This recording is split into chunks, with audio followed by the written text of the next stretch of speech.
తాకట్లో ఉన్న మీ బంగారాన్ని విడిపించి ఆ రోజు ఆన్లైన్ రేటుకి కొంటాం. Sharma gold company. నమస్కారం, మీరు చూస్తుంది సుమన్ టీవీ. నేను మీ కీర్తి. నాతో పాటు ప్రముఖ ఆస్ట్రాలజర్ గోరుగుంట్ల సురేష్ బాబు గారు ఉన్నారు.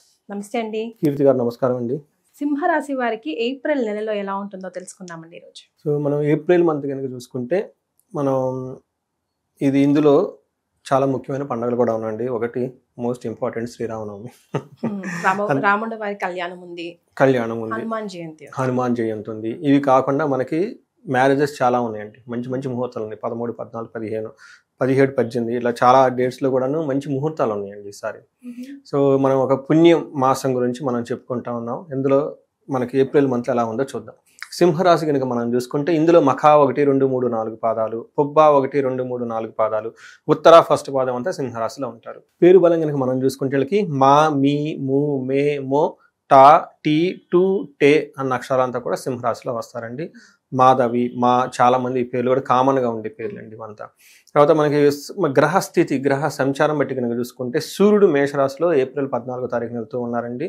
తర్వాత శుక్రుడు వచ్చేటప్పటికి మీనరాశిలో, కుజుడు కర్కాటక రాశిలో ఉన్నారండి. వీటితో పాటు బుధుడు కూడా మనకి మీనరాశిలో ఉన్నారండి. ఈ యొక్క గ్రహస్థితిని బట్టి మనం చూసుకుంటే సింహరాశి వారికి ఎలా చూద్దాం. ఇంకొకటి మనకి ఈ సింహరాశి వాళ్ళకి షష్టగ్రహ కూటమి చూసుకుంటే చాలా హైలైట్ చేసి చాలా భయపెట్టించేసారు కొంతమంది అయితే. అవునండి, లక్కీగా నేను భయపెట్టే వాళ్ళలో లేనండి. నేను అసలు దాని గురించి వీడియోనే చేయలేదు. యాక్చువల్గా నేను మా టీం చాలా డిస్కస్ చేసుకున్నాము. ఆ వీడియోలు అంతా ప్రభావం మన మీద పడి మనం ఇప్పుడు వ్యూస్ రావాలంటే మనం కూడా ఒక సెన్సేషన్ క్రియేట్ చేసేటట్టు ఉండాలి. యాక్చువల్గా అయితే ఇక్కడ అంతా ఏమీ లేదు. బట్ ఇక్కడైతే ఉందండి. ఎక్కడ మనకి పొలిటికల్గా జియో పొలిటికల్ లెవెల్ ఎఫెక్ట్ పడుతుంది, కానీ ఇండివిజువల్ లెవెల్ అంత ఎఫెక్ట్ పడదండి. చాలా రాష్ట్రాలకు పడదండి. అందుకని మనకి మ్యాన్మార్లో భూకంపం అదే టైంకి వచ్చింది. చూసారా, కరెక్ట్గా షష్టగ్రహం ఒకటి ముందు రోజే వచ్చేసింది అనమాట. ఒక రోజు అటో ఇటుగా. ఇంకో చోట కూడా ఎక్కడ ఉన్నానండి ఇట్లా న్యూస్ అవుతూనే ఉన్నాయి. ఈ 2-3 డేస్ నుంచి అటో ఇటో ఎక్కడో అవుతుంది. దాని యొక్క ఇంపాక్ట్ ఒక 10 డేస్ ముందు 10 డేస్ తర్వాత ఎక్కువ ఉంటుంది. బట్ కొన్ని రాసులకు తప్పక మిగతా రాసులకి అంత పెద్ద ఎఫెక్ట్ ఏమి ఉండదండి. ఇందులో ఎఫెక్ట్ అయిన రాశి ఒకటి మనందరికి బాగా తెలుసు, కన్య రాశి. సింహరాశి వాళ్ళకి 8th హౌస్లో మనీ ఎక్కువ ప్లానెట్స్ ఉండటం వల్ల అన్ఎక్స్పెక్టెడ్గా వాళ్ళ చుట్టూ ఉన్న సంఘటనలు వీళ్ళని కాంప్రహెండ్ చేసుకోలేరు. అంటే అవుట్ ఆఫ్ ది బౌండ్ వెళ్ళిపోతూ ఉంటాయి. నాకు కాల్స్ కూడా కొన్ని వచ్చినాయి, ఏమన్నా ఇలా జరిగింది ఏంటంటే ఆఫీస్లో సడన్గా ఇది అయిందండి. కొంతమంది ఒక ఇంటర్నల్గా ఒక కన్ఫ్యూజన్ స్టేటస్ క్రియేట్ అయ్యి సెన్స్ ఆఫ్ లాస్, మేము ఏదో కోల్పోతున్నాం ఫీలింగ్, ఇలాంటివి వచ్చేసింది. కానీ చాలా నెగిటివిటీ నేను కూడా విన్నానండి. ఎవరికో యాక్సిడెంట్ అవ్వడం, ఎవరో పడిపోవడం, ఏదో ఒక రకంగా నెగిటివ్ అయితే విన్నాను చాలా. కొన్ని రాశులకు అయితే ఉంటుందండి. ఇందులో సింహరాశి వాళ్ళకి 8th హౌస్లో ఈ గ్రహాలన్నీ ఉండటం ఉంటూ సింహరాశి వాళ్ళకి రెండోది వీళ్ళకి మనం అష్టమ శని కూడా వీళ్ళకి చెప్పుకున్నామండి నిన్న మొన్నటి దాకా. సో ఈ టైంలో ఈ ఏప్రిల్ మంత్లో ఎలా ఉందో మనం చూద్దాం. వీళ్ళకి 9th హౌస్లో సన్ రావటం వల్ల వీళ్ళ చుట్టూ వాతావరణం నార్మల్గా ఉండే అవకాశం ఎక్కువ ఉందంటే. అంటే 14 తర్వాత, ఏప్రిల్ 14 తర్వాత సూర్యుడు వీళ్ళకి జనరల్గా ద్వేషపూరిత వాతావరణాన్ని కల్పించాలి. కానీ ఇలా చుట్టూ ఉన్న ద్వేషపూరిత వాతావరణం నుంచి విముక్తి వస్తుంది, బాగుంటుంది. తర్వాత 12వ ఇంట్లో మార్స్ ఉండటం వల్ల వృధాగా డబ్బు అంటే ఏమవుతారు, డబ్బులు వృధాగా ఖర్చు అవుతాయి. పర్టికులర్గా రోగాలకు సంబంధించిన విషయాల్లో బాగా ధనం ఖర్చు అవుతుంది. శుక్రుడు వీళ్ళకి 8th హౌస్లో ఉండటం వల్ల సంపదలను సృష్టిస్తూ ఉంటారు. సో ఈ ప్రకారం కనుక చూసుకుంటే మనకి 8th హౌస్లో జస్ట్ శని స్టార్ట్ అయ్యారు కాబట్టి అంటే ఇంకా ఏనాడు శని యొక్క ఎఫెక్ట్ ప్రభావం ఏమీ ఉండదు.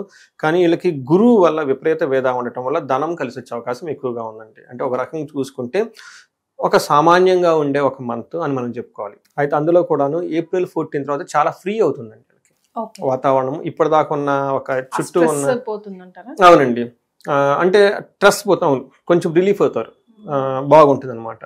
సో మనకి సూర్యుడు వీళ్ళకి ఏమవుతుందంటే 3rd హౌస్లో చూడటం వల్ల ఓవరాల్గా వీళ్ళు క్షేమంగా చక్కగా ఉంటారు. కానీ 3rd హౌస్లో 9వ ఇంట్లో ఉండటం వల్ల సూర్యుడు ఏమవుతుందంటేనండి నిందాపరాధ కలహం, నిర్దోషచ్చ, ధనక్షయం, పుణ్యార్థ లాభచ్చ, నాశచ్చ, విచార నవమస్తే రవి అని చెప్తున్నట్టు 9వ ఇంట్లో కనుక రవి ఉండటం వల్ల మంచి మంచి పుణ్యకార్యాలు చేస్తే వాటికి ఆ కార్యకాలకు సంబంధించిన ఇలాంటి ఆటంకాలు ఉన్న తొలగిపోయి సామాన్యంగా ఉంటుంది అని చెప్పుకోవాలి. తర్వాత అనవసరంగా వీళ్ళ మీద నిందలేసి వీళ్ళు ఏదో చేయాలనుకుంటారు కానీ శత్రువులు ఏమీ చేయలేరు. అంటే వీళ్ళ చుట్టూ యారోస్, బాణాలు వస్తూ ఉన్నాయి కానీ ఏ బాణం వీళ్ళకి తగలదు. ఆ లక్ ఖచ్చితంగా బాణాలు అయితే వస్తే వీళ్ళు భయపడకూడదు, అవి వీళ్ళకి తగలకుండా వెళ్ళిపోతాయి. అందుకని సూర్యుడు వీళ్ళకి ఓవరాల్ గా మంచి చేస్తూ ఉన్నాడు.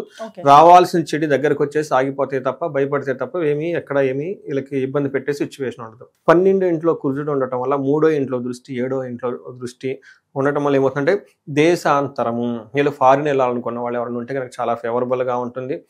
తర్వాత స్త్రీలతో సంబంధించి లేదంటే పురుషులకు సంబంధించిన వాళ్ళతో ఎక్కువ గొడవలు పడే అవకాశం ఎక్కువగా ఉంటుంది. తర్వాత ధననాశనం, బంధుద్వేషం జరిగే అవకాశం ఎక్కువగా ఉంది.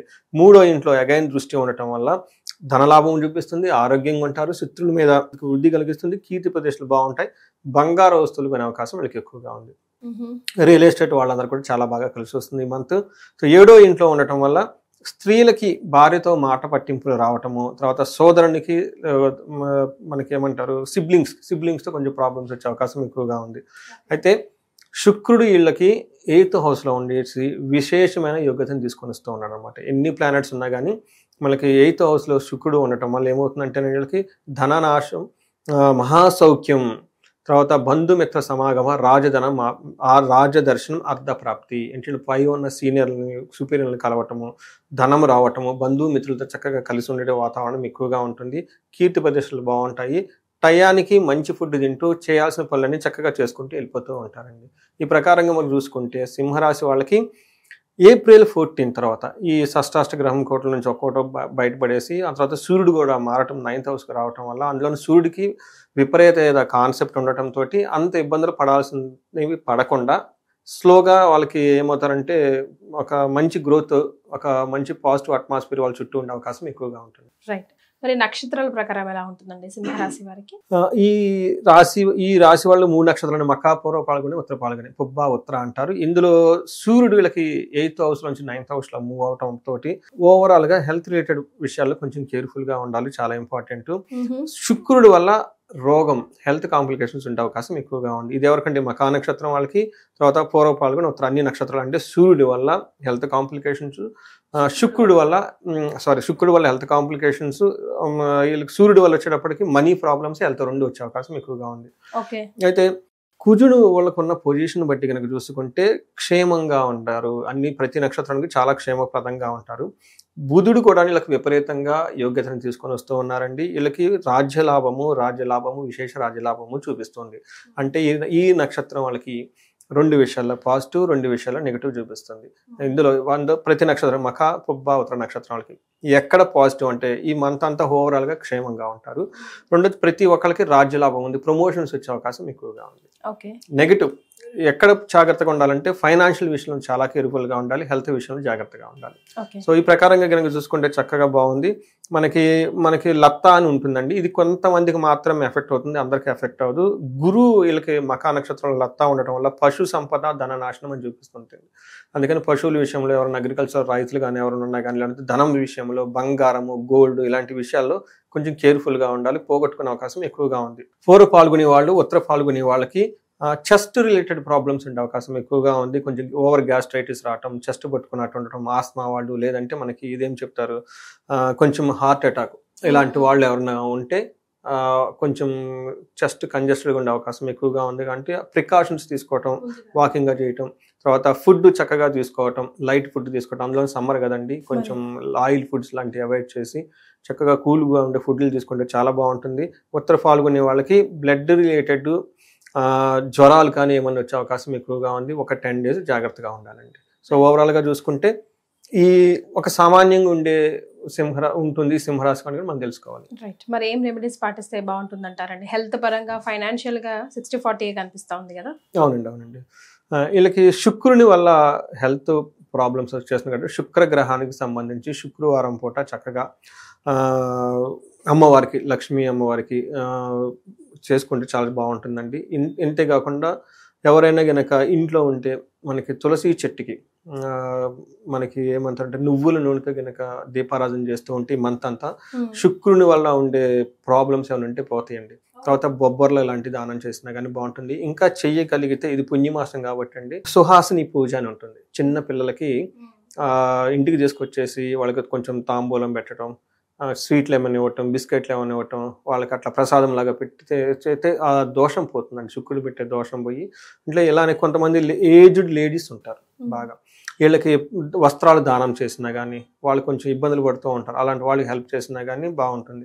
సూర్యుడి వల్ల వీళ్ళకి మనీ ప్రాబ్లం ఉంది కాబట్టి అండి, వీళ్ళకి సూర్యుడికి సంబంధించి పర్టికులర్గా ఏదైనా ఒక మంత్రం చెప్పుకుంటే చాలా బాగుంటుందండి. పర్టికులర్గా మనకు వచ్చేటప్పటికి ఆదిత్య హృదయ స్తోత్రం అని ఉంటుంది. బాస్ నుంచి ప్రాబ్లమ్స్ ఉన్నవి చేస్తే పోతుంది. ఇంకా గాయత్రి మంత్రం జపం చేసుకున్నాం, తర్వాత మనకి అగ్నిహోత్రము చేసుకున్నా, అంటే సంధ్యావందనం చేసే ఆచారం ఎవరికైతే ఉంటే కనుక ఈ మంత్ తప్పకుండా, కొంతమంది రెగ్యులర్గా చేస్తారు, కొంతమంది రెగ్యులర్గా, బట్ ఈ టైంలో కనుక చేస్తే చాలా బాగుంటుంది, కలిసి వస్తుందండి. ఇంతవరకు చేస్తే బాగుంటుంది. అయితే ఫారిన్ వెళ్ళాలనుకున్న వాళ్ళకి, క్షేమంగా ఉండాలనుకున్న కూడా చాలా అనుకూలమైన టైం ఉంది. తర్వాత మనకి మెర్క్యూరీ, బుధుని వల్ల వీళ్ళకి రాజ్యశ్యామల రాజ్య లాభం కనిపిస్తుందండి. ఎవరికైనా అంటే ప్లానెట్స్ వీళ్ళకి అనుకూలంగా ఉన్నాయండి, ఒక ప్రమోషన్స్ రావడానికి, ఉన్నతంగా ఎదగటానికి చాలా అనుకూలమైన వాతావరణం.